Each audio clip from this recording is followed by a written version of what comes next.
Kembali ke tahun 1970 dan menjadi ibu tiri yang kejam. Bab 151. Shen Meng mengambil adonan yang telah diuleni Lu Zhenping dari lesung dan alu, menguleninya, lalu meletakkannya di atas talenan.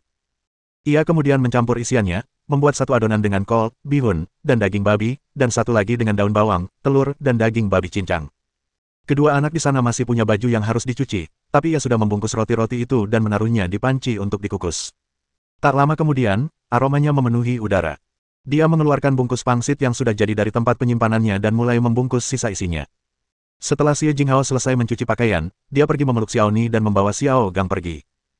Melihat semua orang berkumpul bersama, terutama karena saat itu adalah tahun baru Imlek dan anak-anak telah melakukan kesalahan besar, Shen Meng tiba-tiba teringat pada kalimat klasik dari sandiwara di gala tahunan, yang menurutnya sangat tepat untuk diucapkan sekarang. Jangan pergi. Semua orang di sini hari ini, dan aku sudah menyiapkan isinya. Tunggu, ayo kita buat pangsit bersama. Tidak, kakak ipar, kami juga punya adonan yang sedang mengembang di rumah. Aku akan pulang untuk membuat pangsit. Tahun ini, kakak dan adik iparku tidak mendapat banyak daging, jadi kamu bisa menghabiskannya sendiri. Shen Meng, meskipun aku tahu maksudmu baik, aku tetap merasa sedikit canggung setelah mendengarnya. Lu Jiasheng membantu membersihkan bak mandi, lalu mendekat dan memeluk Xiao Gangrat. Selagi masih terang, kita pulang dulu ya. Kakak ipar, hari ini hari besar untuk membagikan gandum dan daging. Kamu dan keluargamu boleh menikmati reuni ini. Kami tidak akan mengganggumu lagi. Baiklah, kalau kamu mau pergi, aku tidak akan memaksamu. Begini caranya, bawa jeroan ini pulang. Ini bumbu rebusan yang sudah kusiapkan. Saat merebus jeroan, cuci bersih, tambahkan air, daun bawang, dan jahe, lalu masukkan ke dalam panci dan rebus perlahan. Xie Jing dengan senang hati menerima bungkusan bumbu. Jeroan, kepala babi, dan daging kambing rebus buatan kakak iparnya sungguh lezat. Bahkan kuah rebusannya pun begitu harum sehingga ia bisa menghabiskan beberapa mangkuk nasi. Ia sempat bingung bagaimana cara memasak jeroan setelah membawanya pulang, tetapi ia tak menyangka kakak iparnya begitu perhatian. Terima kasih, kakak ipar. Aku akan mengambilnya kembali nanti. Aku akan membuat pangsit untukmu malam ini dan membawanya ke sini agar kamu bisa mencoba masakanku. Shen Meng tersenyum dan mengangguk. Setelah semua orang pergi, ia melanjutkan membuat pangsit. Lu Zhenping juga memindahkan bangku dan duduk untuk membantu. Setelah dua tumpukan pangsit siap, Lu Zhenping mengambilnya dan memasukkannya ke dalam keranjang. Setelah mengambil air dari panci, ia mencuci panci dan menambahkan air lagi. Ayo kita buat pangsit, anak-anak lapar. Setelah dua panci roti ini matang, aku akan membuat semur, kamu bisa istirahat. Bagus. Yang paling disukai Shen Meng dari Lu Zhenping adalah ini, ia tidak pernah menyerahkan pekerjaan rumah kepada para wanita. Ia akan mengerjakan semua yang ia bisa sendiri, dari sarapan, makan siang, hingga makan malam. Selama anak-anak dan Lu Zhenping tidak keberatan, ia akan terus memasak. Hanya ketika anak-anak menyebutkan masakan yang ia buat, ia akan membiarkan Lu Zhenping melakukannya. Orang seperti itu layak dipuji, apapun eranya. Sebelum dua panci pangsit Lu Zhenping matang, terdengar ketukan di gerbang halaman. Pertama, Lu Jiasheng membawa dua mangkuk pangsit, satu untuk keluarganya sendiri dan satu lagi untuk diantar ke halaman lama. Sebelum mangkuk itu sempat diletakkan di atas meja, terdengar ketukan lagi di gerbang halaman. Yu Sueli datang membawa semangkuk pangsit. Ia telah membuat pangsit dengan campuran gandum, air, dan tepung, semangkuk besar berisi pangsit. Kenapa kamu kirim lagi? Kami sudah bikin banyak. Jinghao juga baru bawa semangkuk. Mohon maaf, ini hanya tanda terima kasih kecil. Saya sudah berkemas banyak. Nanti saya akan memberikan satu mangkuk untuk sekretaris partai, kepala desa, dan keluarga direktur Guo. Setelah itu, saya akan pulang. Semua orang di desa adalah dermawan saya. Nanti saya akan berterima kasih kepada mereka secara perlahan. Mendengar perkataannya itu, Shen Meng tidak punya pilihan lain selain membawa mangkuk itu pulang dan membawa mangkuk kosong itu kepadanya. Mereka menikmati makan malam mewah malam itu, dengan roti kukus, pangsit, dan sepanci penuh daging rebus. Anak-anak makan dengan lahap, mulut mereka berminyak. Untuk mendorong Lu Zhenping berburu binatang buruan keesokan harinya, Shen Meng bekerja ekstra keras di kang alas batu bata yang dipanaskan. Setiap kali Lu Zhenping membawa pulang binatang buruan, ia bisa memanfaatkan kesempatan itu untuk mengambil lebih banyak daging dari gudang penyimpanannya. Keesokan harinya, tak lama setelah sarapan, Shen Xiaobin tiba. Ia datang lebih awal, mengenakan sepatu katun besar yang diambil Shen Meng dari tempatnya, hanya saja lehernya terbuka. Shen Meng mengambil salah satu syalnya dari lemari dan memberikannya padanya. Kamu bahkan tidak membawa syal waktu keluar. Bagaimana kamu bisa berburu binatang liar kalau kita pergi ke pegunungan? Kakak iparmu punya topi tua. Kamu bisa pakai itu supaya tidak kedinginan. Tidak perlu, Kak, biar kakak iparmu saja yang urus. Aku bisa tahan dingin. Tidak, kakak iparmu saja yang pakai yang baru. Aku khusus membuatkan topi kulit domba untuknya. Terakhir kali kami punya dua kambing liar, aku membuatkan rompi dan topi untuknya. Hangat sekali. Topi yang lama sudah sangat usang sampai-sampai angin masuk. Shen Xiaobin. Aku tidak tahu kenapa, tetapi meskipun sebelumnya aku tidak kedinginan, mendengar kata-kata kakak perempuanku membuatku merasa sangat kedinginan. Lu Zhenping terpikat, tetapi ia berusaha sekuat tenaga untuk tidak menunjukkan ekspresi berlebihan. Kakak iparnya bahkan belum menikah, jadi ia mungkin tidak mengerti rasanya dirindukan oleh istri. Cek, sungguh luar biasa. Setelah Lu Jiasheng membawa mereka, kelompok itu berangkat bersama ke pegunungan. Karena tidak ada kegiatan di rumah, Shen Meng pergi memeriksa toge yang telah direndamnya di dalam tong di dapur. Mereka tumbuh dengan baik. Ia mengeluarkan kacang yang telah direndamnya malam sebelumnya. Ini untuk membuat tahu. Di desa, orang-orang biasanya mengumpulkan kedelai mereka untuk mencari orang di luar untuk membuat tahu, tetapi ia ingin membuatnya sendiri.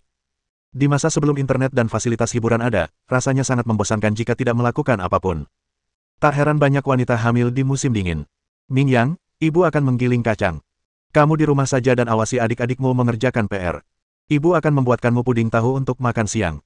Apakah terlalu feminin untuk membuatku mengerjakan tugas-tugas? Tidak perlu, kalian semua tinggal di rumah. Dia hanya mencari alasan untuk pergi jalan-jalan keluar, untuk pamer, dan kemudian dia akan langsung masuk ke kamarnya dan menggunakan blender untuk melakukannya, yang akan lebih cepat dan lebih praktis. Dia keluar pintu sambil membawa keranjang dan ember kecil. Setibanya di pintu masuk desa, ia melihat beberapa perempuan tua berkerumun di bawah sinar matahari, saling berbisik. Karena ingin ikut bergabung, ia meletakkan biji-biji kopi di atas batu giling dan mulai menggiling perlahan. Wah, benda ini berat sekali, aku hampir tidak bisa menggerakkannya. Saya melihatnya dengan jelas, itu pasti mereka berdua. Jangan bicara omong kosong, kau menghina reputasi gadis itu. Dia gadis yang luar biasa. Bagaimana mungkin dia jatuh cinta pada orang seperti itu? Mustahil, mustahil, kan? Reputasi apa yang bisa dimiliki seseorang yang pernah dicampakkan? Dia mau menikah dengan siapa saja. Bukannya aku meremehkannya, aku melihatnya kemarin saat kami membagikan gandum. Mereka berdua saling menatap seperti itu, lengket dan lengket. Itu membuatku merasa sangat tidak nyaman. Shen Meng menepukkan tangannya pelan dan mencondongkan tubuh lebih dekat, lalu bertanya, siapa itu? Bab 152. Ya ampun, kapan kamu sampai di sini? Kamu mengagetkan istriku. Hei, Bibi, aku sudah di sini cukup lama. Aku cuma nggak mau ganggu Bibi lagi asyik ngobrol. Ini, makan biji melonnya, jangan malu-malu. Ada apa? Siapa yang suka sama siapa? Shen Meng mengeluarkan segenggam biji bunga matahari polos dari sakunya dan memberikan masing-masing segenggam kecil. Gosip adalah akselerator hubungan antar manusia. Para perempuan tua itu memanggil teman mengobrol mereka, memasukkan sebutir biji ke dalam mulut mereka, dan baunya sungguh lezat. Karena orang berkewajiban membayar atas apa yang dilakukan orang lain, Shen Meng secara alami tertarik ke dalam lingkaran gosip, dan seorang wanita tua bahkan dengan baik hati memberinya tempat menonjol di tengah. Siapa lagi kalau bukan Laizi? Kamu nggak tahu, waktu kita mendistribusikan gandum dan daging kemarin, aku lihat mereka berdua nggak datang untuk memperpanjang masa tinggal. Mataku sakit cuma ngeliat mereka. Tentu saja, Paman Guai dan Juying orang baik. Mereka hanya bernasib sial. Mereka tidak hanya menikahi menantu yang merepotkan, tetapi mereka juga punya anak perempuan yang seperti itu. Pertama, mereka dicampakkan, dan sekarang dia berhubungan dengan si bajingan Laizi. Kalau aku punya anak perempuan seperti itu, aku pasti sudah tidak ingin hidup lagi. Apa-apaan ini? Siapa yang kalian bicarakan, Lu Xiangxiang dan Laizi? Wanita tua di sebelahnya berseru kaget, buru-buru menariknya ke samping, dan melihat sekeliling, takut kalau ada yang mendengarnya. Kenapa kamu teriak-teriak sekeras itu? Hampir saja orang lain dengar. Sudah cukup kita tahu sekarang. Juying bertengkar lagi dengan menantunya kemarin, dan dia sedang tidak enak badan. Dia masih tiduran di ranjang bata berpemanas. Kalau dia tahu tentang perselingkuhan Xiangxiang dan Laizi, dia pasti marah besar. Mata Shen Meng terbelalak kaget. Setelah sekian lama, ternyata orang-orang ini membicarakan Xiangxiang. Ia pikir itu semacam berita skandal, tapi ternyata mereka membicarakan Xiangxiang. Bibi, dari mana cerita ini berasal? Xiangxiang pekerja keras, cantik, berbakti, dan bijaksana. Sedangkan bajingan itu, kalau bukan Xiangxiang yang tidak stabil mental atau buta, bagaimana mungkin dia ada hubungannya dengan dia? Shen Meng memutuskan untuk mencari tahu sumber rumor itu terlebih dahulu. Mustahil seseorang mengarang cerita tentang mereka berdua begitu saja. Pasti ada seseorang di balik semua ini. Xiaobin dan Xiangxiang kini memiliki hubungan yang baik, dan tinggal menunggu waktu sebelum mereka menikah. Sungguh gila baginya untuk merelakan pemuda tampan dan menjanjikan seperti kakaknya dan memilih pria tua yang jorok, bau, dan tidak senonoh. Istri Wang tua berkata bahwa dia melihatnya dengan jelas ketika gandum dibagikan kemarin. Awalnya saya tidak percaya, tetapi dia menjelaskannya dengan sangat rinci sehingga saya pun tidak bisa tidak percaya. Ya, aku melihatnya dengan jelas. Xiangxiang tersenyum begitu bahagia. Mata Laizi berbinar-binar saat menatapnya. Mungkin Laizi terlalu kentara, karena Xiangxiang bahkan memelototinya dengan malu-malu. Kemudian, Aku mendengar Laisi berbicara dengan seseorang di tumpukan jerami, mengatakan bahwa Siang-Siang masih muda dan pemalu, dan bahwa dia akan pergi ke keluarga Lu untuk melamarnya setelah tahun baru. Dia juga mengatakan bahwa Daisy diam-diam memanggil Siang-Siang, Ibu. Aku merasa sangat tidak nyaman mendengarnya. Bukan hanya aku yang mendengarnya. Beberapa perempuan tua di desa juga mendengarnya. Istri Zhenping, hubunganmu dengan orang tua Siang-Siang selalu baik. Jangan beritahu mereka sekarang, nanti bisa terjadi sesuatu. Shen Meng. Kalau kamu memang jago ngomong, bisa tolong berhenti pasang ekspresi sombong itu. Matamu memancarkan sarkasme. Bibi, kemarin siang-siang, Jing Hao, Suster Lian Hua, Si Feng, dan aku sedang bersama. Bibi jelas-jelas sedang mengolok-olok Ming Kei. Lagi pula, Bibi sangat membenci Laisi sampai-sampai merasa mual hanya dengan melihatnya. Bukan hanya karena malu dan melotot. Itu jelas menjijikkan. Jarak antara mereka berdua setidaknya beberapa puluh meter, bahkan mungkin 2 mil. Anda, Tuan, bisa melihat mereka bermesraan dari jarak sejauh itu. Harus saya akui, penglihatan Bibi memang luar biasa. Pada usianya, jika penglihatannya 5,0, bahkan jika Anda memukul Shen Meng sampai mati, dia akan hidup kembali dan berkata dia tidak mempercayainya. Benar saja, setelah Shen Meng mengatakan itu, semua orang menyadari bahwa mereka telah melihat Siang-Siang kemarin dan tahu bahwa setelah selesai membagikan makanan, Siang-Siang membantu Shen Meng membujuk Ming Kei sebentar lalu kembali. Kapan dia mulai berhubungan dengan Laisi? Bibi, gosip dan obrolan ringan boleh saja, tapi reputasi wanita tidak boleh dicemarkan. Direktur Guo, direktur wanita, bukan orang yang mudah ditipu. Siang-Siang gadis yang baik. Banyak pemuda baik yang rela bersusah payah untuk menikahinya. Si bajingan Laisi itu, dia pikir dia bisa makan daging angsa seperti kodok. Bah, benar. Sudah kubilang Siang-Siang bukan orang seperti itu. Sekalipun dia tidak bisa menikah, dia masih punya paman Guai dan Juying yang menafkahinya. Kenapa dia sebodoh itu mau bersama Laisi? Keluarga macam apa Laisi itu? Mereka seperti neraka. Bibi, kamu tidak bisa asal bicara begitu. Orang pertama yang dengan percaya diri bergosip tentang Siang-Siang dan Laisi kini berwajah pucat. Istri Zhenping hanya mengucapkan beberapa patah kata, dan para wanita tua yang tadinya mengobrol dengan antusias dengannya kini telah berpaling darinya. Ia tak kuasa menahan amarah. Omong kosong macam apa ini? Bagaimana aku menyebut Siang-Siang? Ini kan yang dikatakan Laisi sendiri. Kalau mereka berdua tidak ada masalah, apa Daisy akan memanggilnya, Ibu, di belakangnya. Aku tidak mau bicara lagi denganmu.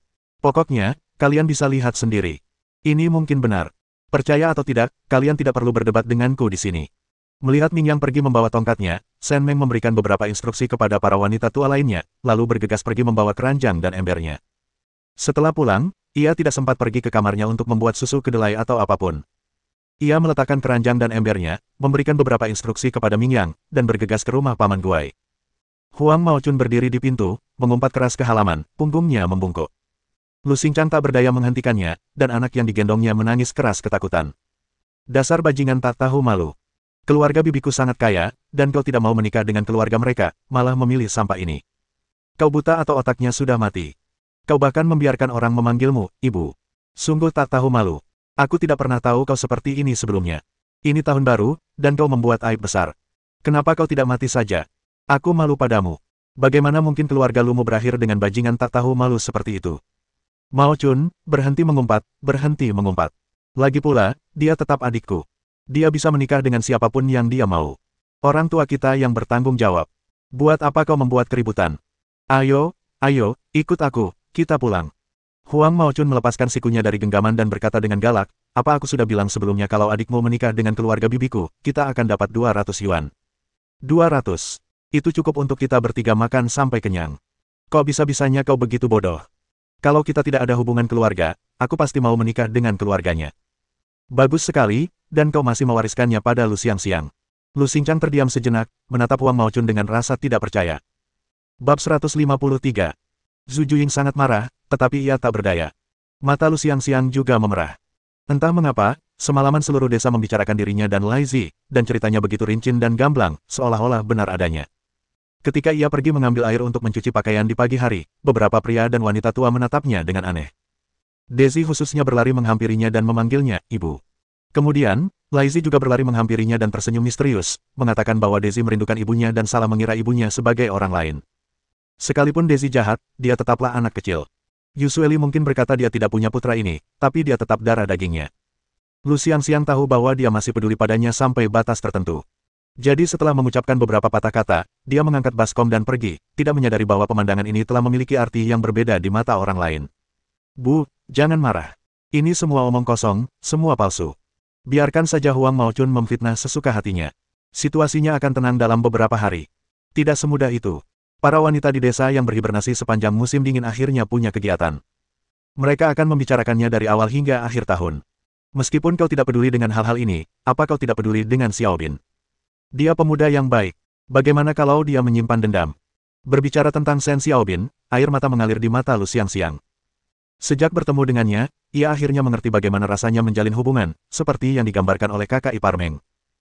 Keluarga Shen memang sedang tidak baik-baik saja, tetapi Shen Xiaobin masih sering mengirimkan barang-barang untuknya, kerudung, termos, kain, kaos kaki, dan bapau buatan bibi Shen. Ia selalu memikirkannya setiap kali ada yang bisa ia berikan. Mereka bahkan sempat berdiskusi untuk memberitahu keluarga mereka setelah tahun baru agar segera menikah. Bu, dia nggak akan terlalu dipikirkan, dia nggak akan dendam. Dia orang yang sangat baik. Kita sudah sepakat untuk menikah setelah tahun baru. Mendengar kata-katanya, wajah Zhu Juying berseri-seri karena gembira, benarkah? Paman Gue berjongkok di pintu sambil merokok, mendengarkan istri dan putrinya, tetapi ia tidak seoptimis mereka. Meskipun keluarga Shen termasuk keluarga mertua yang baik, itu sebelum insiden kusta. Jika mereka tahu, mereka mungkin akan terlalu banyak berpikir. Sejujur dan sejujur apapun putrinya, ia tak akan bisa mengalahkan para wanita tukang gosip itu. Pepatah mengatakan, 3 pria bisa membuat seekor harimau.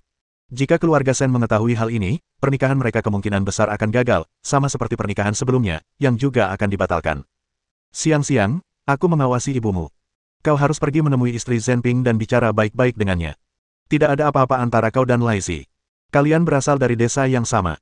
Jika dia terlalu banyak berpikir, pernikahanmu dengan Xiao Bin mungkin tidak akan terwujud.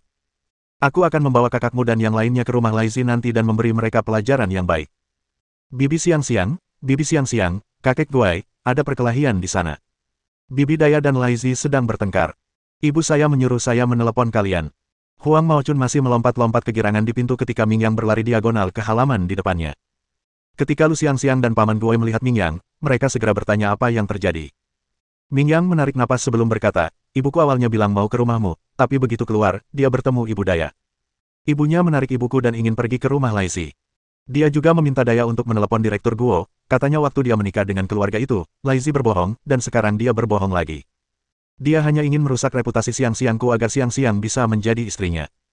Mendengar ini, Paman Guai segera mengerti bahwa rumor yang didengarnya pagi itu disebarkan oleh Lai Zi sendiri, dan dia segera berteriak. Kakak tertua, istri kakak tertua, Siang-Siang, keluarga kakak ketiga, ikut aku, ayo kita ke rumah Lai Zi dan menuntut keadilan. Ren Dayan yang sudah pergi ke sana, kita tidak bisa menghentikannya. Meskipun mereka telah berpisah rumah tangganya, mereka masih tinggal di halaman yang sama, kecuali Lu Xingchang dan Huang Maochun, yang masing-masing memiliki halaman terpisah, yang dipisahkan oleh dinding. Zhu Juying pun turun dari kang, ranjang bata berpemanas. Ia mengenakan pakaiannya dengan tangan gemetar, bersandar pada tongkatnya, dan berjalan keluar. Ibu tidak perlu pergi. Kami sudah di sini. Tidak, aku harus pergi. Aku merasa sangat bersemangat sekarang, aku perlu melepaskan sedikit stresku.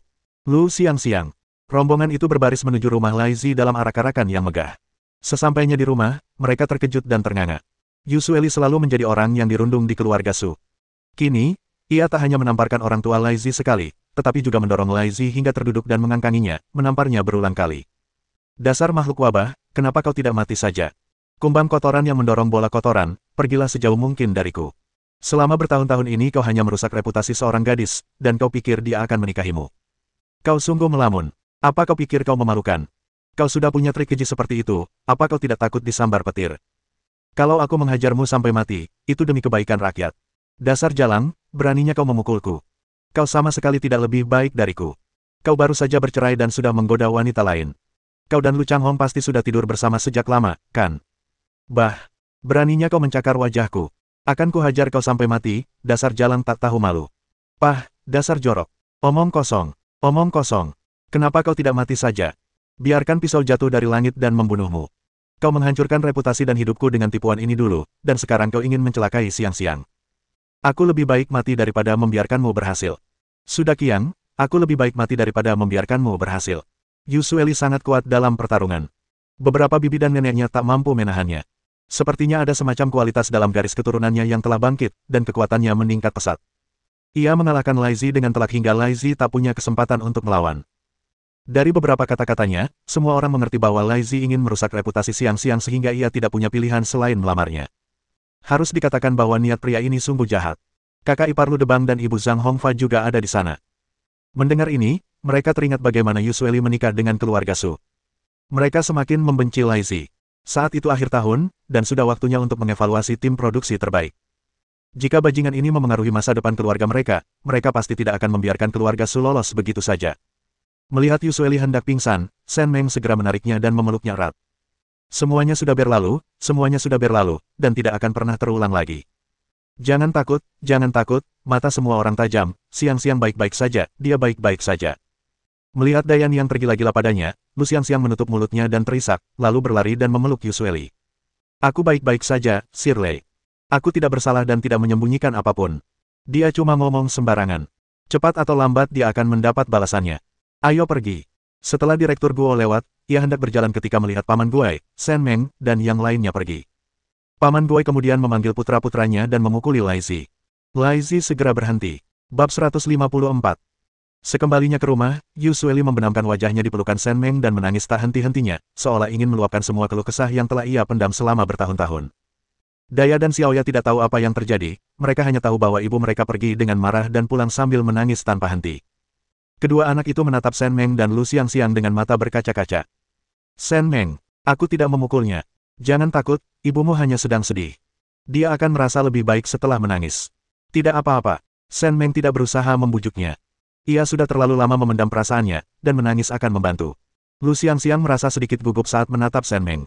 Ia peduli pada Shen Xiaobin dan ingin menjalani kehidupan yang baik bersama di masa depan.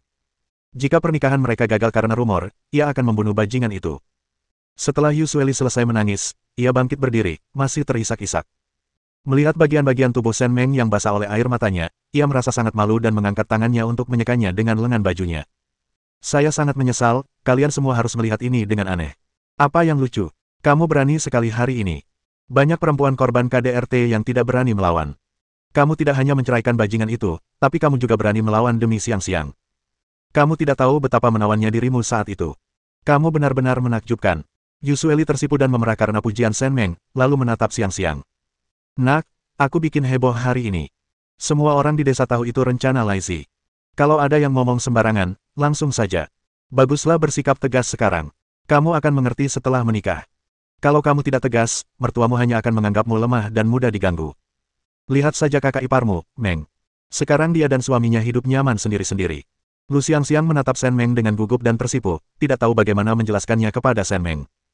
Lagi pula, keluarga Shen sangat baik, dan kedua saudara iparnya mudah diajak bicara. Bahkan wanita besi pun bisa menjadi wanita lembut jika bertemu keluarga seperti itu. Xiaobin datang pagi ini. Dia pergi berburu di pegunungan bersama Zhen Ping dan Jia Seng. Kalau mereka menemukan sesuatu yang enak, aku akan membawakannya untukmu nanti. Siang-siang, datanglah ke rumahku malam ini dan bantu aku memasak. Napas Lu Xiangxiang tersengal-sengal, wajahnya memerah, dan dia dengan lembut menyetujui. Yusueli tidak berkata apa-apa. Mereka memang menerima banyak biji-bijian, dan kedua anak mereka, Daya dan Xiaoya, makan 2 kali sehari dengan lahap. Mereka makan pangsit dengan lahap tadi malam, dan mereka bertiga berbaring di tempat tidur dengan gembira. Aku tidak akan berbasa-basi denganmu. Kalau kamu memberiku lebih, kasihan juga kedua anak itu. Kalau kamu memberiku lebih sedikit, jangan khawatirkan kami. Tahun ini, kami bertiga menjalani kehidupan terbaik selama bertahun-tahun. Ming Fang datang ke rumahku beberapa hari yang lalu dan membujukku untuk menyekolahkan Daya. Aku memberinya gaji lebih dari 60 yuan. Aku pasti akan menyekolahkannya tahun depan. Kalau Xiaoya sudah agak besar, aku juga akan menyekolahkannya. Selama mereka mau sekolah, aku akan menjual semua milikku untuk menghidupi mereka. Shen Meng agak terkejut. Ia tidak menyangka Ming Fang tidak hanya mengirim daging, tetapi juga ingin Daya bersekolah. Ia merasa bangga. Inilah anak yang dibesarkannya. Bagus sekali kamu berpikir seperti itu. Kebanyakan anak di desa kami yang bersekolah adalah laki-laki. Anak perempuan tidak tumbuh dewasa hanya untuk menikah. Bersekolah dapat membuat mereka bijaksana, berakal sehat, dan bijaksana. Jika kamu membesarkan mereka dengan baik, Daya tidak akan mengecewakanmu. Dalam perjalanan pulang, Lu Xiangxiang melirik Shen Meng beberapa kali, seolah ingin mengatakan sesuatu tetapi menahan diri. Akhirnya, ketika mereka hampir sampai di pintu, ia memanggilnya. Kakak ipar, apa kamu terganggu dengan kejadian hari ini? Maukah kamu memberitahu Xiaobin? Kita sudah berjalan sejauh ini, dan kalau kau tidak mau memberitahuku, kupikir kau bisa merahasiakannya. Lu Xiangxiang tersipu lalu menundukkan kepalanya. Kenapa aku harus peduli? Itu tidak benar. Semua orang di desa Lujia tahu seperti apa Lai Zi. Kalau dia tidak punya kelainan batang otak, tak seorang pun akan melihatnya. Soal apakah aku akan memberitahu Xiaobin, Xiangxiang, itu urusan kalian berdua. Sekalipun aku tidak bilang apa-apa, dia sering datang ke desa Lujia. Apa kau pikir kau bisa merahasiakannya? Ada hal-hal yang lebih baik tidak kukatakan padanya daripada memberitahunya. Pikirkan baik-baik. Aku akan pulang untuk memasak. Ingat untuk datang makan malam nanti. Xiao Bin tidak akan pergi malam ini. Baiklah, aku mengerti, kakak ipar. Shen Meng merasa agak lelah. Ia telah menjadi pelatih hubungan sepanjang pagi, dan karena Lu Zhenping tidak di rumah, ia ingin memanjakan diri dengan makan siang yang lezat. Melihat anak-anak Ming Yang belum pulang, ia bergegas ke dapur, langsung masuk ke dimensi ruangnya, dan menggunakan blender berkecepatan tinggi untuk menghaluskan kedelai yang sudah direndam untuk membuat tahu. Tiba-tiba, ia mendengar pintu terbuka di luar, jadi ia segera melompat keluar dari dimensi ruangnya dan menuangkan semua susu kedelai ke dalam panci. Ia tidak sengaja menuang setengah panci, dan karena terburu-buru, ia agak bingung. Bu, sudah pulang. Sepatu Mingkai basah, dia lari kena salju, Bu. Dia ada di rumah. Ming Fang, bawa dia kembali ke dalam. Aku akan menuangkan air panas untuk memandikannya. Anak ini selalu membuat masalah. Memang benar bahwa anak-anak itu penurut, bijaksana, dan menggemaskan, tetapi juga benar bahwa mereka bisa keras kepala dan nakal. Setelah selesai dengan Lu Mingkai, Shen Meng kembali ke dapur dan mulai membuat tahu serta merebus kedelai. Setelah panci mendidih, ia menuangkan sepanci susu kedelai ke atas kompor batu bara, dan Ming Fang serta Mingkai masing-masing mengambil mangkuk kecil. Minum dulu, ibu akan segera membuatkanmu puding tahu. Kita makan roti kukus untuk makan siang. Ibu sangat baik. Melihat mata polos anak itu, Shen Meng tak dapat menahan tawa, hari-hari terbaik seorang ibu belum tiba. Ketika Ming Yang dan Ming Liang kembali, Shen Meng sudah menyiapkan makanan. 3 piring kaserole besar berisi tahu, 4 mangkuk besar puding tahu, dan 10 roti panas tertata rapi di atas meja persegi. Kalian semua makan dulu. Waktu aku bikin tahu, puding tahuku kurang banyak, jadi kita nggak akan makan. Kalian bisa makan roti kukus dan susu kedelai nanti. Cepat makan. Setelah selesai makan, baca buku dan kerjakan permu. Jangan langsung main begitu liburan. Aku mau bawa susu kedelai ini ke bibimu yang keempat dan yang lainnya. Kita bisa ngobrol sebentar. Tinggalkan saja mangkuk dan sumpit kalian di sini setelah makan, ya. Mingkai dan Ming Liang, menyadari bahwa Shen Meng tidak memiliki puding tahu, buru-buru mendorong mangkuk mereka ke arahnya. Bu, makan saja punyaku, aku tidak lapar, aku akan makan roti kukus. Berikan milikku juga pada ibu. Meskipun Lu Mingyang dan Lu Mingfang tidak mengatakan apa-apa, maknanya jelas mereka juga ingin menyerah kepada Shen Meng. Shen Meng menatap keempat anak itu dengan mata cerah dan berbinar-binar dan mengucapkan kutipan klasik itu. Kamu makan saja, tapi aku tidak mau. Aku tidak suka ini. Setelah mengatakan itu, ia mengambil roti kukus dan ketel, lalu keluar dari ruang utama. Hal ini membuat keempat anak itu terharu. Ming Fang pun hancur berkeping-keping. Ibu sangat baik. Kalau nanti aku sudah punya uang, aku pasti akan memastikan ibu hidup enak dan bisa makan apa saja. Saya juga. Anak-anak itu saling berpandangan, saling memarahi, lalu mengangguk dengan hikmat, bersumpah untuk mengingat apa yang dikatakan ibu mereka hari ini, dan mengingat niatnya untuk memberi mereka makanan terbaik. Bab 155. Shen Meng sama sekali tidak menyadari pikiran polos anak itu. Setelah memberikan susu kedelai kepada Xie Jinghao, ia langsung pulang. Ketika melewati halaman pribadinya, ia berbalik, masuk ke kamarnya, mandi dengan bersih di kamar mandi, berganti pakaian tipis, lalu pergi ke gudang untuk mengambil semangkuk kaldu hotpot lemak sapi super pedas. Rasa asli Sichuan, lezat dan tidak membuat sakit kepala. Babat sapi, usus bebek, ceker ayam rebus, urat sapi, daging sapi berlemak, daging domba berlemak, terasi, rebung kering, irisan kentang, tahu kering, nasi goreng, puding tahu, es krim, koktail. Terakhir, tambahkan alunan musik yang indah, dan Shen Meng pun berair. Ayo kita mulai hotpot ini. Meja makan penuh dengan makanan, dan ia pun mulai menyantapnya dengan lahap. Di luar, angin utara menderu dan udara terasa sangat dingin, tetapi di dalam ruangan, suhunya hangat dan nyaman, membuat Shen Meng makan sepuasnya. Setelah makan dan minum sepuasnya, Shen Meng dengan hati-hati mengatasi bau badannya sebelum meninggalkan ruangan. Tahu yang sedang dibuat di dapur hampir siap. Dia menemukan sebuah keranjang dan menugaskan tugas kepada anak-anak. Ibu membuat tahu yang banyak sekali. Biasanya kami membekukannya sendiri, sisanya kami berikan. Semuanya dipotong-potong. Berikan 1 potong untuk bibimu yang keempat, Ibu Daya, Bibi Lianhua, Bibi Sifeng, keluarga nenekmu, keluarga Paman Guai, kepala desa, dan sekretaris partai. Berikan sisanya yang besar untuk kakakmu, Aman. Setelah kamu memberikan semuanya, cepatlah pulang. Ibu akan memasak sesuatu yang lezat untukmu malam ini. Baiklah, Bu, Ming Liang dan aku akan pergi. Ibu harus tidur, masih pagi. Shen Meng, ibu juga punya ide yang sama. Setelah makan dan minum sampai kenyang, ia hampir tertidur, kelopak matanya terpejam. Tahunya masih hangat, dan ia bisa mengeluarkannya sambil memasak, menambahkan kecap asin atau air bawang putih, dan langsung menyantapnya. Keluarga lain setidaknya lebih sejahtera, tetapi berbeda bagi Aman. Mereka tidak mendapatkan banyak biji-bijian saat dijatah. Jika ia tidak membantu mereka, ia tidak tahu bagaimana mereka akan melewati tahun baru. Ming Kei dan Ming Fang duduk di dekat tungku batu bara, menulis dan menggambar, sesekali melirik ke dalam ruangan untuk melihat ibu mereka, yang tengah berbaring di tempat tidur sambil beristirahat, menendang selimut atau tidak tidur dengan nyaman. Ketika Shen Meng terbangun, Lu Xiangxiang telah kembali dan sedang belajar karakter dengan Ming Fang, tampak sangat serius. Xiangxiang ada di sini. Kakak ipar, kamu membuat tahu sebanyak ini sendirian, kamu pasti bekerja keras. Ini bukan pekerjaan berat. Lagi pula, kami sedang hibernasi sekarang dan tidak banyak yang bisa dilakukan di rumah. Aku akan merebus sayuran dan mengukus 2 panci roti untuk makan malam, dan kita bisa makan malam saat mereka pulang. Dengarkan kakak iparmu. Setelah Lu Xiangxiang selesai berbicara dengan Shen Meng, ia mulai bekerja, membawa kayu bakar, mengambil air, mencuci panci, memotong sayuran, dan menguleni adonan.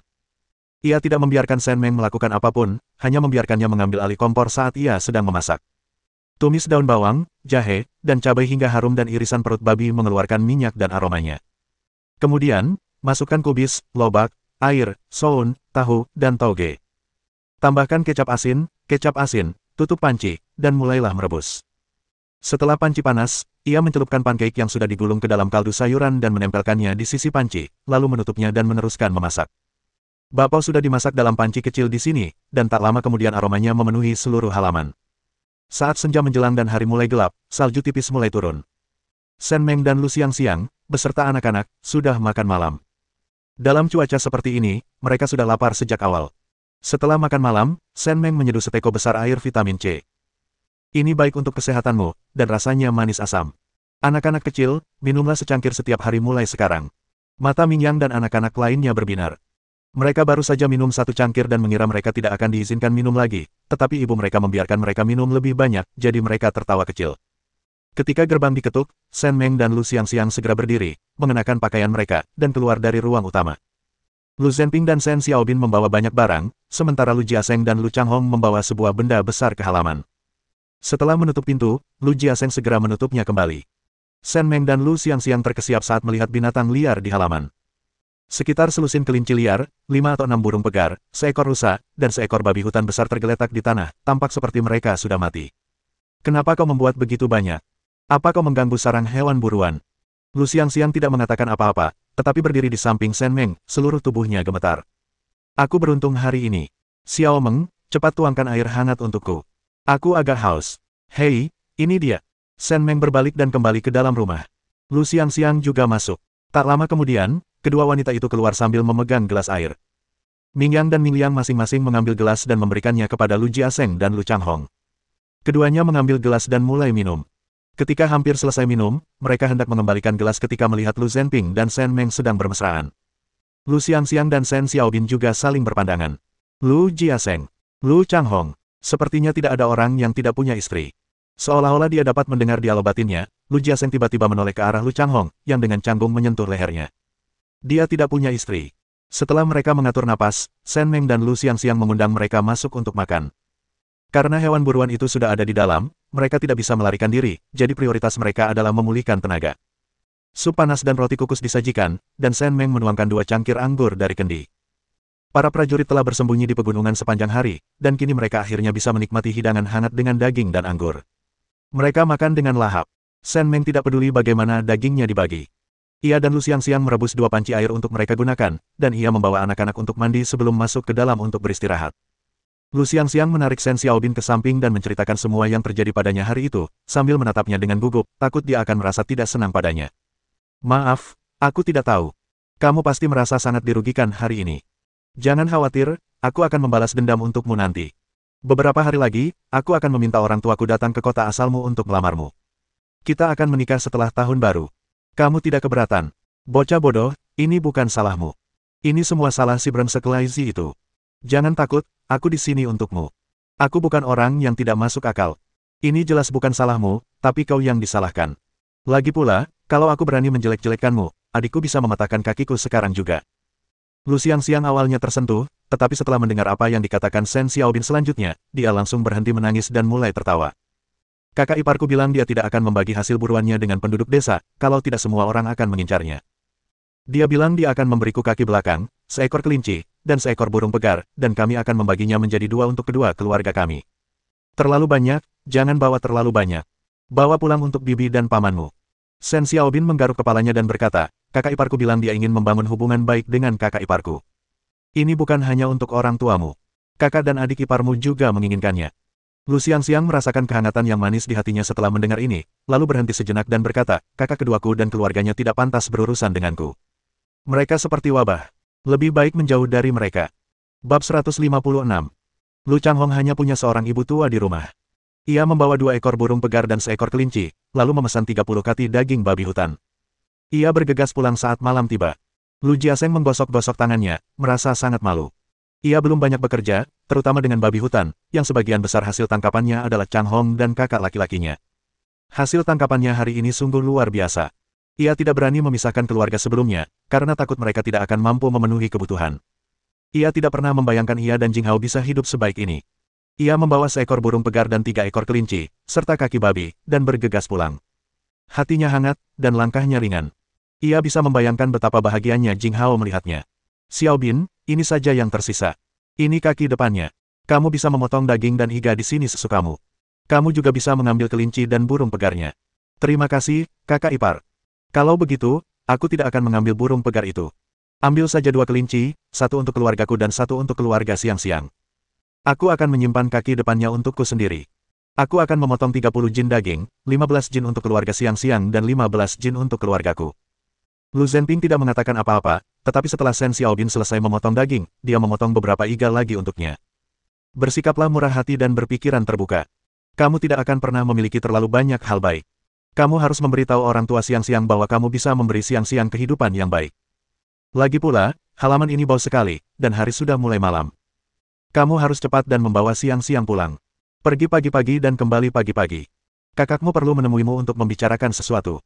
Oh, terima kasih, kakak ipar.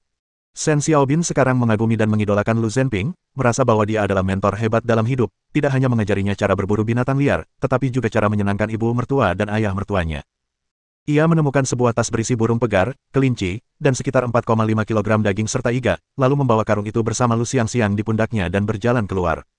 Ia tampak begitu angkuh dan berwibawa sehingga Lu Xiangxiang hampir tak mampu mengimbanginya. Masih banyak daging yang tersisa. Shen Meng menyuruhnya memotong sebagian dan mengirimkannya kepada Aman dan Yusueli. Sedangkan sisanya, ia menyuruhnya untuk mengolahnya sesuka hati.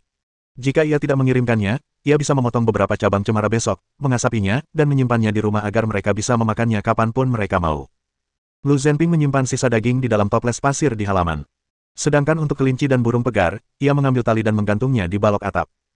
Ia berencana memberikan sebagian dari barang-barang ini kepada sekretaris desa, kepala desa He, dan direktur Guo nanti, tetapi ia tidak berencana memberikannya kepada orang lain. Shen Xiaobin pergi ke rumah Lu Xiangxiang dan tidak kembali untuk sementara waktu. Ia membasuh muka dan kakinya dengan air hangat, lalu pergi ke kamar untuk bermain sebentar dengan He Mingyang dan Ming Liang. Mendengar pintu terbuka, ia tahu bahwa Lu Zhenping telah memasuki kamar, jadi ia mengetuk pintu untuk mencari Shen Meng.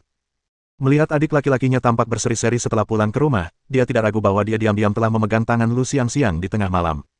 Kak, kamu butuh sesuatu. Lihat ini. Shen Xiaobin mengambil barang-barang yang diserahkan Shen Meng kepadanya, melihatnya berulang-ulang, lalu matanya melebar.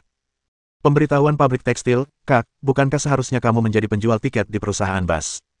Shen Meng mengangguk dan menjelaskan latar belakang mengapa benda ini ada. Aku sudah punya pekerjaan sekarang, dan kakak iparmu juga punya gaji, jadi aku tidak membutuhkan ini lagi. Aku akan memberikan ini padamu agar kamu bisa bekerja keras dan memperbaiki hidup keluarga.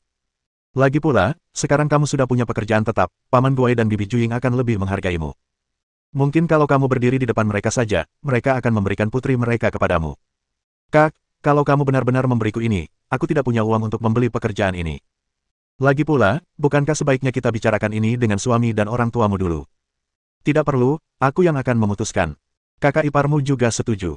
Setelah kamu sampai di pabrik, bekerjalah dengan giat dan jangan mempermalukanku.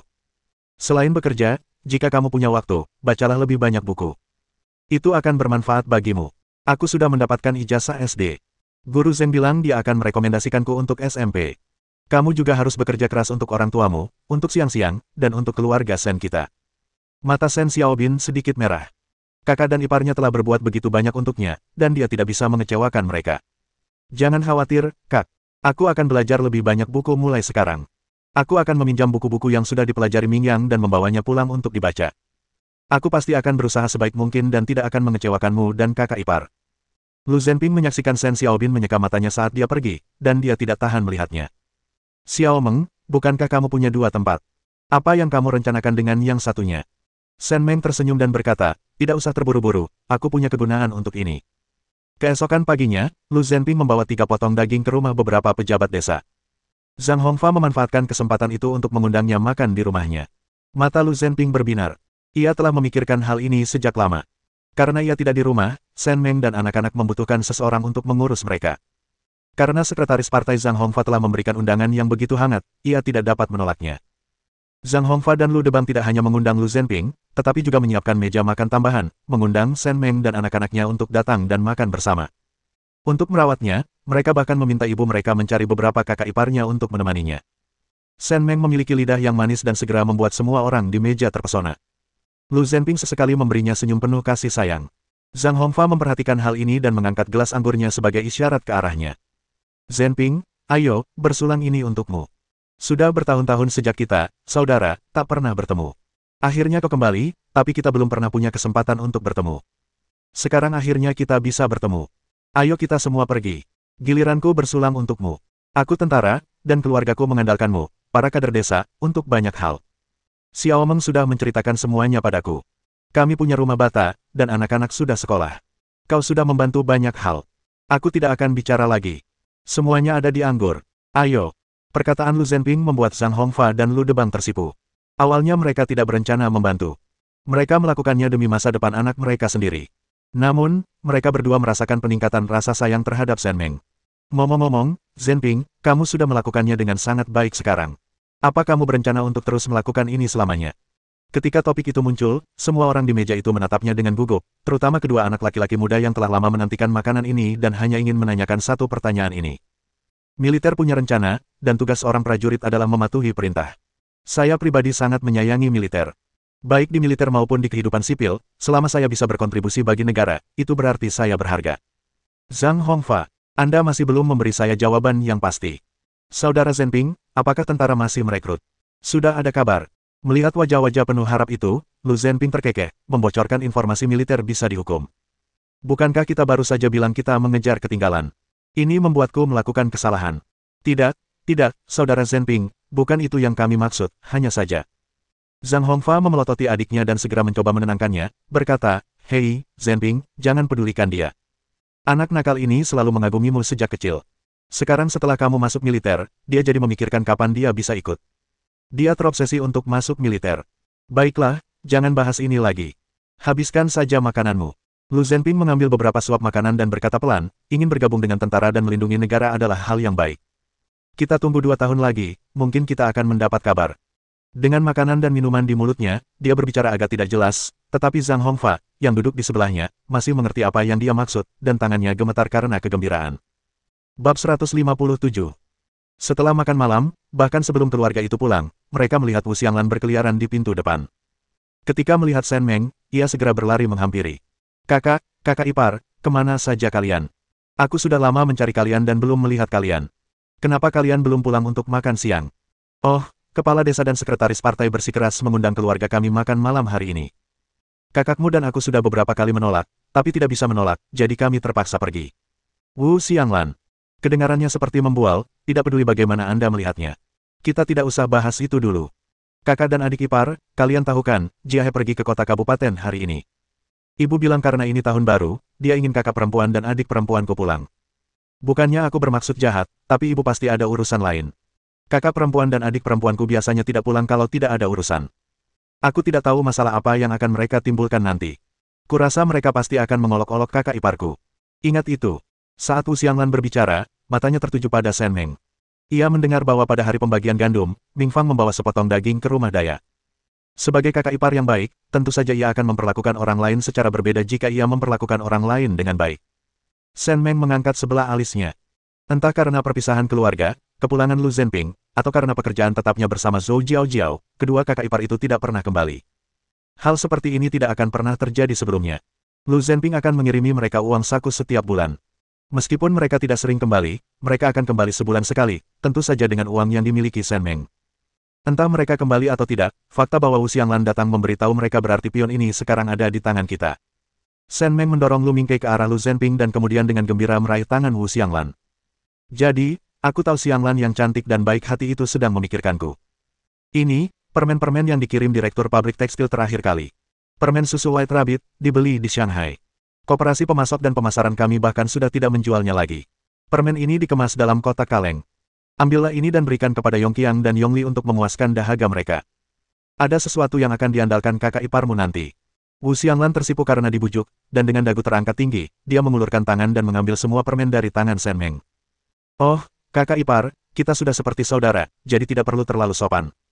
Kalau ada yang kamu butuhkan nanti, beritahu saja aku, apa yang tidak akan kukatakan. Jangan lakukan ini lagi lain kali, atau aku akan marah. Shen Meng, sama-sama, ambil semuanya. Kamu bahkan hampir merebut cincinku. Aku nggak ngangka kamu punya sisi nggak tahu malu kayak gitu.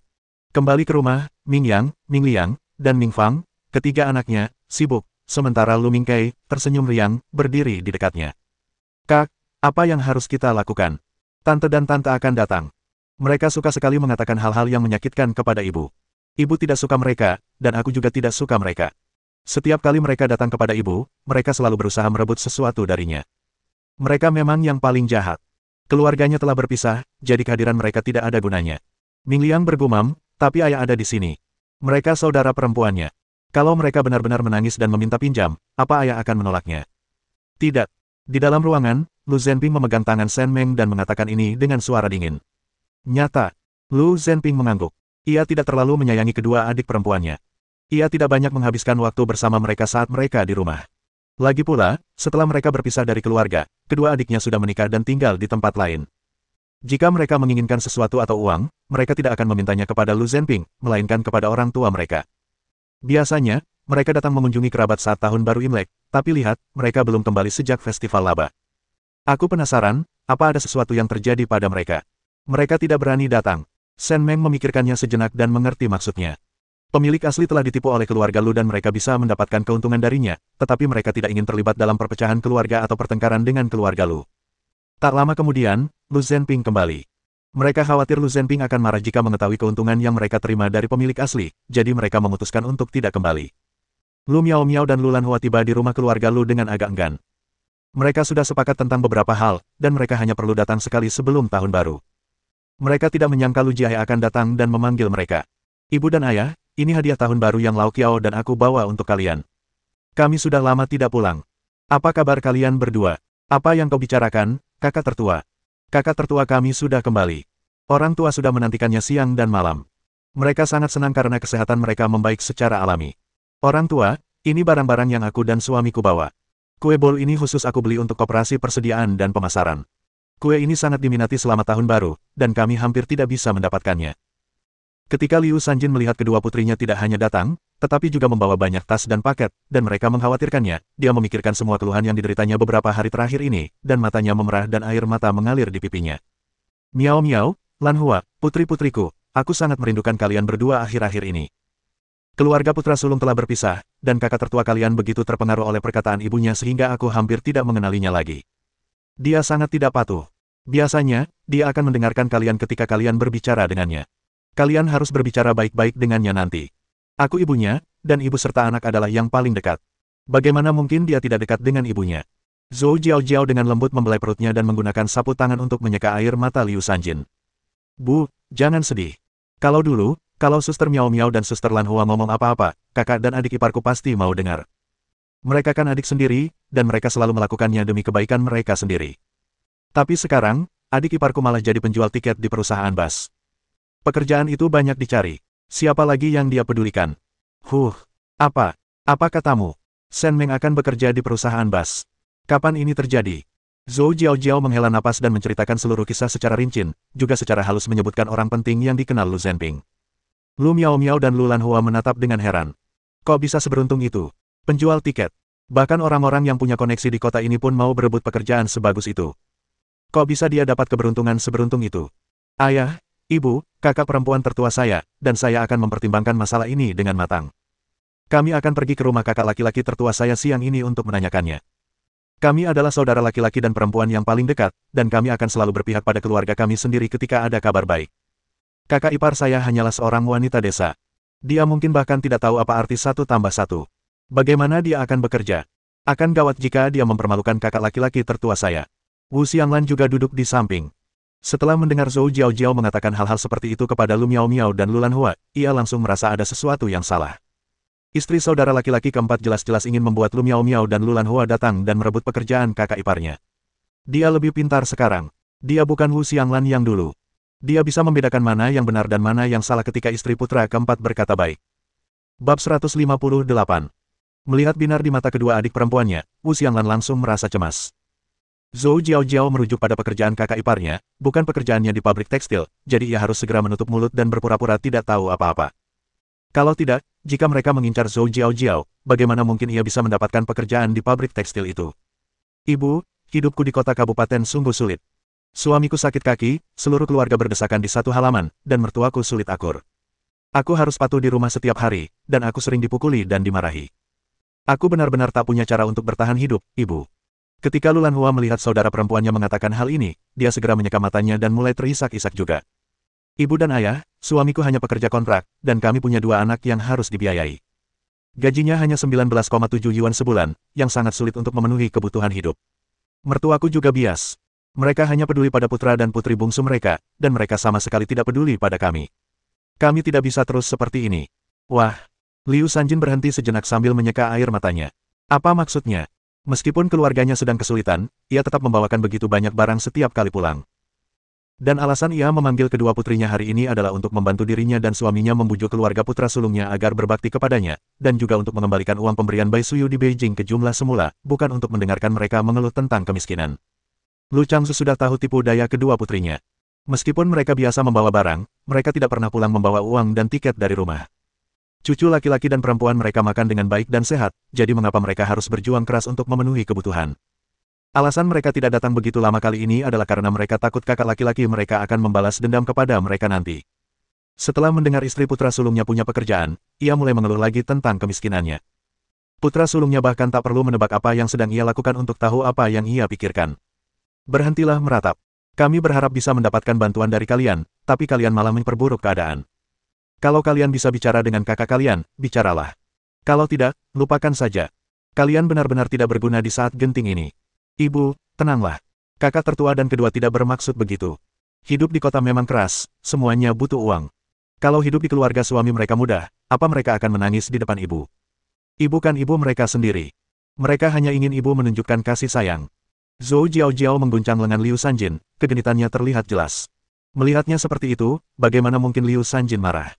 Di seluruh keluarga, satu-satunya yang memikirkan untuk menjaga kesehatannya setiap hari adalah menantu perempuan kecil ini. Lu Lanhua dan Lu Miao bertukar pandang, cepat-cepat menyeka air mata, lalu menarik lengan baju Liu Sanjin dan mulai bertingkah genit. Lagi pula, dia darah daging mereka sendiri, dan dia sudah menikah dengan penduduk kota kabupaten. Mereka tidak bisa membiarkannya menangis terseduh-seduh. Tidak hanya akan sulit menjelaskannya kepada mertua mereka, tetapi juga akan membuat mereka menjadi bahan tertawaan di mata orang luar. Baiklah, berhenti menangis. Kakakmu yang keempat tahu kau akan kembali, jadi dia khusus membeli 2 kati daging berkualitas dari komune. Semuanya berkilau dan berlemak. Kakak iparmu yang kedua akan memasaknya sebentar lagi, jadi kalian bisa makan. Oh, terima kasih, Ibu. Kakak keempat masih memikirkan kami berdua, kakak perempuan. Ya, tapi Jiao jelas pantas mendapatkan pujian atas hal ini juga. Wu Xianglan memutar bola matanya. Ya, semua orang baik, semua orang peduli padamu. Lalu kenapa tidak biarkan orang-orang yang peduli padamu memasak? Kenapa harus memilihku? Aku terlalu lelah untuk bergerak. Lu Miao dan Lu Lanhua memandang rendah Wu Xianglan. Mereka menganggap wanita ini licik dan serakah, dan jika bukan karena ia telah melahirkan 2 anak, mereka tidak akan pernah meliriknya. Kakak ipar kedua, kalau kamu tidak ada kegiatan lain, pergilah memasak. Kita ngobrol sebentar. Bawa 2 kue bolu ini untuk Yongqiang dan Yongli. Setelah Lu Miao selesai berbicara, Lu Xianglan bahkan tidak mengangkat kelopak matanya. Dulu, Wu Xianglan dengan senang hati akan pergi memasak karena keluarganya sudah membeli daging. Jika ia memasak, ia bisa menyembunyikan sebagian untuk kedua anaknya. Namun kini ia bukan lagi Wu Xianglan yang dulu. Ia adalah Niohuru Xianglan. Giliran Jiao yang masak hari ini. Kalau kamu mau aku masak juga, nggak apa-apa. Aku perlu menggoreng 2 telur untuk Yongqiang dan Yongli. Soal kue telur kukus ini, kita lupakan saja. Kue yang dibawa kakak iparku kemarin berjamur, dan Yongqiangku hampir muntah setelah memakannya. Setelah Wu Xianglan selesai berbicara, ia berdiri dan pergi. Ia berhenti di pintu, menenangkan diri, lalu, tanpa mempedulikan apapun, mengatakan apa yang ingin ia katakan. Rasanya sungguh menyenangkan. Di dalam ruangan, wajah Lu Miao Miao dan Lu Lanhua memerah lalu berubah pucat saat dia berbicara. Wajah mereka menegang saat mereka berbalik menatap Liu Sanjin dan Lu Changzu. Ayah dan ibu, lihat apa yang dikatakan kakak ipar keduaku. Dia memberiku sesuatu dan salah. Orang macam apa dia? Aku sudah bilang sebelumnya bahwa aku tidak ingin kakak ipar keduaku menikahinya, tetapi kalian tidak mau mendengarkan. Lihat, dia akan mendapatkan balasannya. Melihat pasangan lansia yang tidak berbicara, Lu Xianglan dengan tajam merasakan sesuatu pasti telah terjadi di rumah. Kalau tidak, mengingat kepribadian Wu Xianglan, ia tidak akan pernah berani mengatakan hal seperti itu. Ayah, ibu, apakah kakak kedua melakukan sesuatu? Liu Sanjin tidak menyembunyikannya dari mereka. Lagi pula, mereka adalah putrinya sendiri. Jika dia tidak memberitahu mereka, mereka akan berpikir dia memperlakukan mereka seperti orang luar. Lu Miao Miao dan Lu Lanhua sangat marah mendengar ini. Kakak kedua mereka memang bodoh. Kenapa dia harus berselingkuh? Jika ini terjadi 2 tahun sebelumnya, dia pasti sudah diseret sejak lama. Jika ada berita skandal yang tersebar, mereka pasti tidak akan bisa menikmati masa-masa indah di keluarga suami mereka. Kakak kedua, sungguh, kau benar-benar tidak berguna. Kita sudah lama kembali, dan belum melihat satu orang pun. Kemana mereka semua pergi? Di mana lagi? Di perut Liu Sukin. Saat keduanya berbicara, mata mereka terus melirik Zhou Jiaojiao. Semua orang tahu bahwa Liu Sukin dan Zhou Jiaojiao adalah sahabat, dan mungkin Zhou Jiaojiao lah yang memprovokasi mereka. Melihat topiknya sudah benar-benar melenceng, Zhou Jiaojiao segera mencoba menjelaskan. Apa yang dilakukan kakak kedua sungguh tidak adil. Kalau bukan karena orang tua kami yang mengawasi, kakak ipar kedua pasti sudah membuat keributan lagi. Kami bisa hidup damai sekarang hanya karena orang tua dan kedua anak kami. Kakak sulung dan kakak ipar kedua, tolong berhenti membicarakan kakak kedua dan kakak ipar kedua. Jangan membuat masalah lagi. Pada akhirnya, yang terbaik di keluarga kami saat ini adalah kakak sulung dan kakak ipar pertama. Bahkan Jing Hao dan Jia Seng pun semakin baik. Bekerja bersama kakakku memberi kami lebih banyak kepercayaan diri. Urusan keluarga ibu selalu diputuskan oleh orang tua. Selama mereka berdua ada, segalanya tidak akan kacau. Ibu dan ayah, aku sedang mengalami masa-masa sulit di kota kabupaten. Bisakah kalian bicara dengan kakak iparku dan memintanya untuk memberiku pekerjaannya? Aku akan berterima kasih padanya seumur hidupku. Kenapa harus? Suamimu kan karyawan tetap, jadi pekerjaanmu seharusnya diberikan kepadaku. Aku akan berterima kasih padamu seumur hidup, dan aku akan memberimu 10% dari gajimu. Lu Lanhua tiba-tiba berdiri. Pekerjaan ini memang untukku. Orang tua dan kakak laki-lakiku selalu menyayangimu sejak aku kecil, jadi mereka seharusnya memperlakukanku dengan baik kali ini. Kalau mereka tidak memberikannya, aku tidak akan pernah kembali. Kembali atau tidak, tak ada yang peduli. Kakak laki-laki dan kakak iparku menyayangiku dan pasti akan memberiku pekerjaan mereka. Ibu dan ayah, kalian harus mendukungku. Dasar jalang. Aku akan memanggilmu sampai mati. Liu Sanjin dan Lu Changzu gemetar karena marah saat melihat kedua putri mereka mulai bertengkar hanya karena perselisihan belaka. Bab 159. Halaman tua keluarga Lu benar-benar kacau, tetapi Shen Meng tidak tahu apa-apa tentang itu. Dapurnya penuh dengan bahan-bahan sehingga ia tak kuasa menahan diri untuk memamerkan keahliannya. Ia merebus sepanci kaldu tulang dalam panci kecil, lalu meletakkan sekeranjang bakpao putih di atasnya. Di tungku besar, ia meletakkan 2 potong kayu bakar dan membuat tumis kol dengan cabai merah dan irisan daging babi, serta semur lobak, tahu, dan bihun dengan daging babi. Setelah disajikan, ia melirik keluar dan melihat semangkuk sup asam dengan daging babi renyah dalam panci tanah liat. Ini curang. Ia mengambilnya dari penyimpanan spasialnya. Untungnya, ia telah mengusir semua orang saat ia sedang memasak. Akhirnya, saya menumis sawi asin, dan makan siang yang lezat pun siap. Shen Meng membawa semua makanan yang telah disiapkan ke meja persegi di ruang utama dan berteriak ketika dia mencapai gerbang halaman. Ming Yang, ayahmu pulang untuk makan malam. Ming Liang, apa kau mendengarkan? Pulanglah untuk makan malam. Lu Mingyang dan Lu Mingliang sedang mengikuti Lu Zhenping pulang ketika mereka mendengar suara Shen Meng. Kedua anak itu berlari pulang, diikuti oleh Ming Fang dan Ming Kai. Bu, kami kembali. Ayah menangkap beberapa ikan besar di sungai, termasuk ikan komedo hitam. Bu, maukah ibu memasak ikan lezat untuk kami malam ini? Lu Mingliang berlari cepat. Sebelum dia sempat mendekat, hidangan makan malam sudah dipesan. Shen Meng terdiam sesaat. Ia ingin beristirahat malam itu, tetapi menatap mata penuh harap anak itu, ia mengangguk. Baiklah, kita masih punya banyak tahu di rumah. Ibu akan membuatkanmu hotpot tahu ikan untuk makan malam nanti. Pulanglah dulu. Lihat kamu berkeringat abis bermain. Pulanglah dan cuci mukamu. Mengapa? Melihat ekspresi penuh kasih sayang Shen Meng, Lu Mingyang juga mencondongkan tubuhnya. Bu, apakah ibu melihat keringat di dahiku? Shen Meng, baiklah, kalau begitu ibu akan membersihkannya untukmu. Terima kasih, ibu. Si kecil mengikuti jejak kakaknya, dan baru setelah menyeka dahinya ia setuju untuk pulang. Dua pria di belakangnya pun mengikutinya, bahkan para pria yang membawa ember pun berbaris. Shen Meng memasang wajah kaku, tak ingin kehilangan kesabaran di gerbang. Sesaat, ia merasa seperti bibi di pemandian umum, dengan semua pria ini yang menunggunya untuk diurus. Ketika Lu Zhenping datang, Shen Meng melihat sekeliling untuk memastikan tidak ada yang melihat. Ia tidak hanya menyeka dahinya, tetapi juga mencium pipi Lu Zhenping sebentar sebelum menggelengkan kepala dan pergi tanpa jejak. Yang tersisa hanyalah kegembiraan, kebahagiaan, dan cinta di matanya. Sepertinya kita akan makan daging malam ini. 2 hari terakhir ini, Ming Kei terus-menerus ingin tidur dengan ibunya. Dia juga begadang karena berburu hewan liar. Dia bisa melihat tapi tidak bisa makan, menyentuh tapi tidak bisa mencium, dan dia merasa gelisah. Melihat hidangan lezat di atas meja, Ming Yang dan anak-anak lainnya merasa sangat bahagia. Benar saja, mereka tahu betapa hebatnya ibu mereka setiap kali ia bertindak. Ayah mereka biasanya membuat roti teh ubi jalar atau bubur jagung, dan di hari yang lebih baik, ia bisa memasak beberapa hidangan, yang semuanya disiapkan untuk ibu mereka. Kini mereka akhirnya bisa menyantap masakan ibu mereka. Makanlah lebih banyak. Aku juga sudah merebus tulang babi besar di panci untukmu. Saus cocol ini benar-benar lezat. Potongan besar ini untuk ayahmu. Anak-anak kecil tidak bisa membuka mulut selebar itu. Dia telah merebus daging babi hutan sepanjang pagi. Supnya segar dan lezat, dan yang terpenting, kita bisa mencelupkannya ke dalam saus dan menyantapnya dalam suapan besar. Rasanya sungguh memuaskan. Dagingnya direbus hingga sangat empuk, jadi tidak sulit dikunyah anak-anak. Shen Meng menggunakan sumpit dan sendok sup untuk mengambil tulang terbesar untuk Lu Zhenping, lalu membagikan sisanya kepada anak-anak satu persatu. Ming Kei tidak mendapatkan tulang yang besar, jadi ia memberinya 2 iga, yang dimakannya dengan cara yang sama. Setelah selesai membagikan makanan, dia mengambil roti kukus untuk dirinya sendiri, makan beberapa sayuran, minum sup hangat, dan memandang angin dingin yang bertiup di luar, merasa benar-benar nyaman.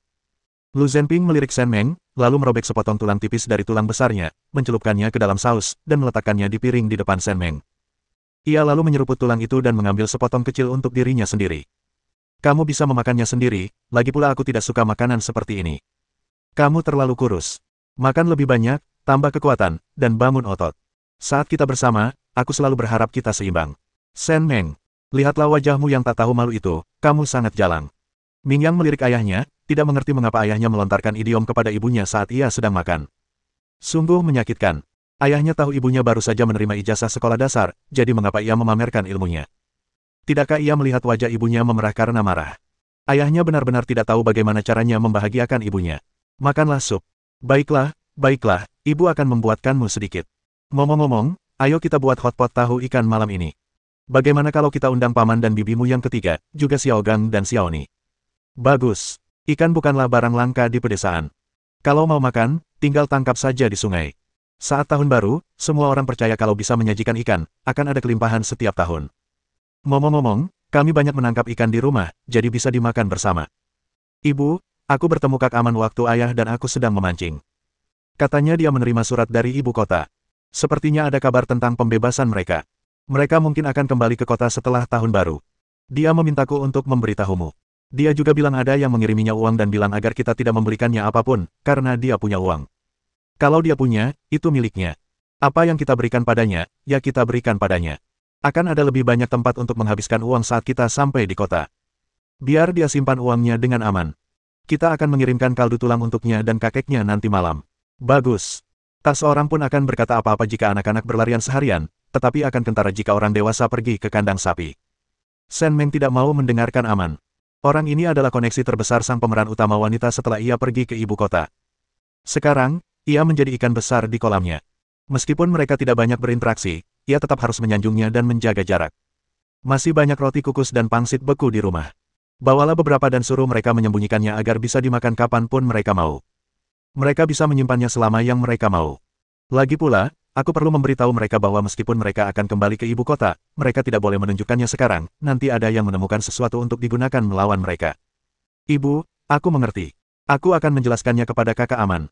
Di tengah makan, terdengar ketukan di gerbang halaman. Lu Miao Miao dan Lu Lanhua berdiri di gerbang sambil memanggil orang-orang, sementara Zhou Jiao Jiao, yang sedang mengelus perutnya, berdiri di samping mereka. Kakak laki-laki dan ipar perempuan, ini aku, Miao Miao. Aku sedang berkunjung ke rumah orang tuaku hari ini. Apa kalian di rumah? Ayo makan di rumah ibu, kami sudah masak daging. Kakak ipar ada. Aku sudah lama tidak bertemu Ming Kei. Aku sangat merindukannya. Aku bahkan membawakannya permen. Kakak ipar, tolong buka pintunya. Ayo kita makan enak bersama. Ada daging, daging berlemak kesukaanmu. Zhou Jiao Jiao terdiam. Buka hidungmu dan cium baik-baik. Makanannya harum sekali sampai bikin pusing. Kamu terus bicara soal makan. Kamu pasti babi rakus di kehidupan sebelumnya. Bab 160. Shen Meng dan Lu Zhenping mendengarkan teriakan di pintu, tetapi tidak ada yang bangun. Mereka terus makan dengan perlahan dan penuh perhatian, bahkan keempat anak kecil di rumah itu tidak mengangkat kepala. Sejak mendengar teriakan pertama di luar, Shen Meng mengamati kerumunan dengan matanya. Akhirnya dia masak untuk pertama kalinya hari ini. Kalau ada yang berani makan dengan tenang dan damai, tunggu saja, mereka bisa melupakan masakannya lagi. Lu Zhenping, sebagai seorang prajurit, jelas merasakan apa yang dipikirkan Shen Meng. Ia duduk dengan tenang dan bahkan meletakkan sepotong makanan di piring Shen Meng. Anak-anak lain pun mengikuti dan juga meletakkan makanan di piring Shen Meng. Melihat tumpukan makanan dalam mangkuknya, Shen Meng merasa sangat puas. Bu, masakan ibu enak sekali. Aku jadi ingin memakannya lagi dan lagi, setiap hari. Aku bahkan sampai memimpikannya aroma masakan ibu, hehe. Daging empuknya ditumis hingga berwarna coklat keemasan dan renyah, terbalut saus kental, berkilau dengan minyak, dan aromanya tercium, semua ini adalah cita rasa ibu. Masakan ibuku begitu segar, lembut, juicy, dan lezat. Apa yang ia buat bukan hanya makanan, tapi juga cintanya yang mendalam padaku. Semakin banyak mereka berbicara, semakin absurd rasanya. Bahkan si bungsu, Lu Mingkai, mengulurkan tangan kecilnya yang berminyak dan menatap Shen Meng dengan penuh kasih sayang. Kasih sayang seorang ibu itu bagaikan permen, kue-kue manis, dan kue kering persik yang sangat aku suka, manis sekali, hehehe. Shen Meng, Anda terlalu banyak membaca buku komik, lihat betapa dramatisnya ini. Baiklah, cepat makan. Kamu masih ada tugas yang harus diselesaikan nanti. Ibu tidak marah. Biarkan mereka memanggil kita. Ayo makan. Ketika ia mengatakan itu, semua orang di meja menghela napas lega. Ming Fang mematahkan setengah roti kukus lagi dan menyerahkannya kepada Shen Meng. Ibu memang baik dalam segala hal, tapi dia terlalu kurus. Ayah benar. Ibu akan terlihat lebih baik jika dia sedikit lebih gemuk. Zhou Jiao memanggil Lu Miao dan Lu Lanhua berulang kali di gerbang halaman. Tenggorokannya hampir meledak karena marah, tetapi ia tetap pantang menyerah. Ia sudah berdiri di sana cukup lama dan benar-benar tidak ingin berdiri di sana lagi. Ia sedang hamil dan ingin makan ketika waktunya makan. Kakak perempuan tertua, kakak perempuan kedua, kakak laki-laki tertua, dan kakak ipar mungkin masih marah. Bagaimana kalau kita kembali lagi nanti? Tidak perlu terburu-buru. Itu tidak akan berhasil. Kita sudah memasak daging di rumah. Kita tidak bisa makan sampai kakak laki-laki dan iparku datang makan. Kudengar adik iparku tidak banyak bekerja tahun ini, dan dia juga tidak menerima banyak biji-bijian atau daging. Dia pasti sedang ngidam sesuatu. Sekalipun mereka tidak ngidam, anak-anak tetap ingin makan sesuatu yang enak. Mereka mungkin sudah tidur. Kalau aku memanggil beberapa kali lagi, adikku pasti akan membukakan pintu. Zhou Jiao mendengus 2 kali karena marah, lalu mengintip ke dalam dengan ekspresi agak kesal. Kakak sulung, kakak kedua, bagaimana kalau kalian panggil kakak laki-laki dan kakak ipar kita untuk makan malam? Aku akan lihat apakah kita punya masakan lain yang bisa kita masak. Keluarga ini banyak sekali, dan kurasa kakak ipar kedua memasaknya agak kurang. Lu Miao dan Lu Lanhua bertukar pandang. Mereka memang tidak ingin Zhou Jiao ikut sejak awal. Lagi pula, Zhou Jiao sekarang sangat disayangi oleh ibu mereka dan merupakan menantu perempuan termuda dalam keluarga. Jika Zhou Jiao juga berniat bekerja, mereka bahkan tidak akan punya kesempatan untuk bersaing dengannya, karena mereka sekarang sudah menikah. Baiklah, sudah kubilang Jiao tidak boleh berdiri terlalu lama selama hamil, jadi dia harus pulang dan istirahat. Kamu tinggal ceritakan saja soal masakannya ke kakak iparmu yang kedua, kamu tidak perlu membantu. Santai saja, makan lebih banyak nanti siang biar laos hingga kekenyangan. Kalau kamu lapar, makan puding telur kukus dulu biar kenyang. Zhou Jiao mengangguk sambil tersenyum, lalu berbalik dan kembali ke halaman lama. Ia tidak mau memakan barang-barang yang dibawa kedua bibinya. Barang-barang itu entah sudah kedaluarsa atau sudah didiamkan entah berapa lama dan tidak bisa diberikan, jadi mereka membawanya ke rumah orang tuanya. Ia punya begitu banyak barang bagus di lemari kangnya, kenapa ia harus memakan barang-barang kotor yang mereka bawa? Saat Lu Miao dan Lu Lanhua memperhatikan sosoknya menjauh di kejauhan, mereka berbalik dan mengetuk pintu Shen Meng dengan lebih keras.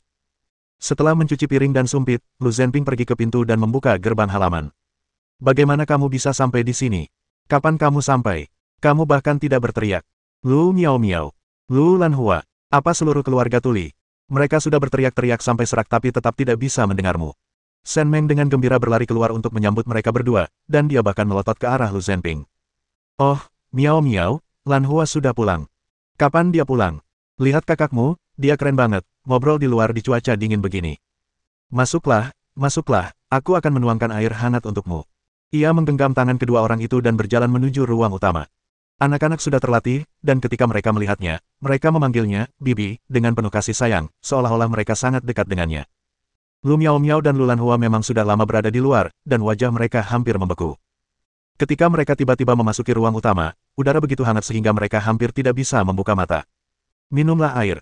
Aku baru saja dengar kamu bilang mau manggil kita makan malam. Kapan kita berangkat? Kakakmu dan aku sudah tidur di rumah bersama anak-anak sepanjang pagi dan belum makan. Ayo kita berangkat sekarang. Lu Mingliang naik dan memeluk kaki Lu Miao Miao. Bibi, aku ingin makan daging, aku ingin makan daging. Permen. Bibiku memberiku permen. Aku mau. Aku mau. Lu Mingkai juga sepenuhnya menunjukkan bakat dramatisnya, bahkan menyeka ingusnya di celana Lu Miao Miao. Itu membuatnya jijik. Setiap kali mereka pulang, mereka akan memilih pakaian favorit mereka, hanya untuk menunjukkan betapa baiknya dia, sebagai orang kota, dalam hal ini. Bahkan satu cipratan lumpur pun akan membuatnya merasa kasihan pada pakaian bagus seperti itu, apalagi hidungnya yang besar dan ingusan. Baiklah, baiklah, makanannya ada di rumah nenekmu. Kami akan membawanya untuk kamu makan sebentar lagi. Kakak ipar, bagaimana kamu bisa tidur begitu lama? Adikku seorang perwira di militer. Apa kamu tidak menahannya? Salahku, salahku. Di rumah tidak banyak makanan enak, jadi kupikir aku akan tidur lebih lama dan tidak lapar kalau aku tertidur. Setelah Shen Meng selesai berbicara, matanya langsung berbinar saat dia menatap Lu Miao Miao dan Lu Lanhua. Miao Miao, Lanhua, kalian dulu pinjam banyak uang dariku, bisakah kalian bayar sekarang? Aku bisa pinjam lagi nanti setelah aku mulai bekerja. Ketika Lu Miao Miao dan Lu Lanhua mendengarnya berbicara tentang uang, jantung mereka berdebar kencang. Namun, ketika topik pekerjaan muncul, pikiran mereka mulai melayang. Kakak ipar, kamu menyebutkan pekerjaan apa?